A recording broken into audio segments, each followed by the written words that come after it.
we all have rights. It's a human right. A new study confirms 22 cases of forced sterilization of First Nations and Inuit women in Quebec since 1980 to as recent as 2019. The report calls for the practice to end. A lot of people were asking, were you surprised with the results and the findings? And my answer is no. I think it's a confirmation of what we thought existed before and that was going on and that was affecting a lot of women. Forced sterilization refers to the practice of sterilizing someone without their consent or informed consent, often when going in for another procedure.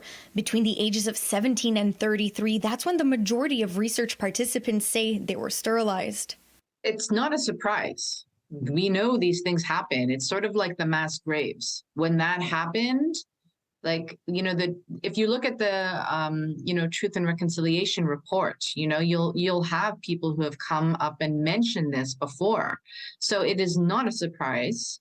I think that when we hear about, the different levels of systemic racism being in all the fields, it is an ongoing issue. The study by researchers at Université du Québec en Abitibi-Témiscamingue, jointly produced with the First Nations of Quebec and Labrador Health and Social Services Commission, is the first in Quebec to document the forced sterilization of First Nations and Inuit women.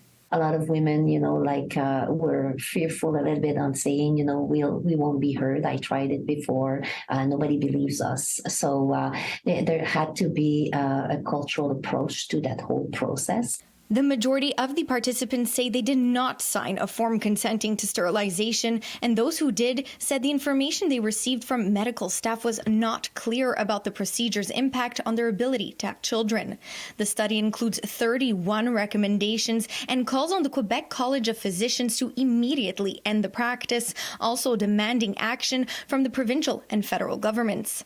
In a statement to City News, the Quebec College of Physicians says, "We note with interest the recommendations contained in this report. We take this opportunity to publicly reiterate that no medical examination or intervention, whether or not required by the person's health condition, can be performed without the free and informed consent of that person. As we did last year following a media report on non-consensual sterilizations, we will again remind doctors about free and informed consent. Women must never again undergo this procedure without prior consent." It's injustice on so many levels. And, it's good that this report comes out, but I think that, more investigations need to be done across Canada. Listen to those people, believe them.